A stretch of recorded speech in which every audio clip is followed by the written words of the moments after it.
ગુજરાત કોંગ્રેસ પ્રદેશ કક્ષાના અધ્યક્ષ શક્તિસિંહ ગોહિલ દ્વારા રાજીનામું આપવામાં આવ્યું છે, જે કોંગ્રેસમાં સૌથી મોટા સમાચાર હાલમાં આવ્યા છે। ચારે બાજુ માત્ર એની ચર્ચાઓ ચાલી રહી છે, જેમાં વિસાવદર અને કડીની પેટા ચૂંટણીના પરિણામો આવ્યા બાદ શક્તિસિંહ ગોહિલે પોતાના પદ ઉપરથી રાજીનામું ધરી દીધું છે, જેમાં આ બંને બેઠકોમાંથી આ હાર મળ્યા બાદ કોંગ્રેસને કારમી હાર મળ્યા બાદ ગુજરાત કોંગ્રેસના પ્રદેશ અધ્યક્ષ શક્તિસિંહ ગોહિલ દ્વારા રાજીનામું ધરી દેવામાં આવ્યું છે, જે હાલના સૌથી મોટા સમાચાર એ છે।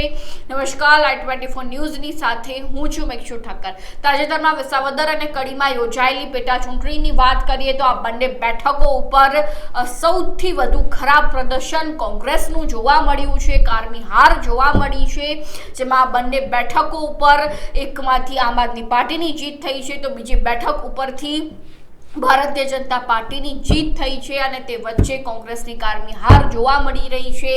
કોંગ્રેસના ગુજરાતના પ્રદેશ પ્રમુખ શક્તિસિંહ ગોહિલે રાજીનામું ધરી દીધું છે। હવે તેના પાછળનું કારણ વિસાવદર અને કડીની જે પેટા ચૂંટણીના પરિણામો છે કે પછી અન્ય કોઈ કારણ છે કે કેમ, તે પણ સૌથી વધુ મહત્વનો મુદ્દો બની ગયો છે, મોટો પ્રશ્ન બની ગયો છે, કારણ કે થોડા સમય પહેલા જ રાહુલ ગાંધી જ્યારે ગુજરાત ખાતે આવ્યા હતા તે સમય દરમિયાન પણ તેમણે કહ્યું હતું કે રેસના ઘોડા અને લગ્નના ઘોડા અલગ કરીશું। શું શક્તિસિંહ ગોહિલનો સમાવેશ લગ્નના ઘોડામાં થતો હતો?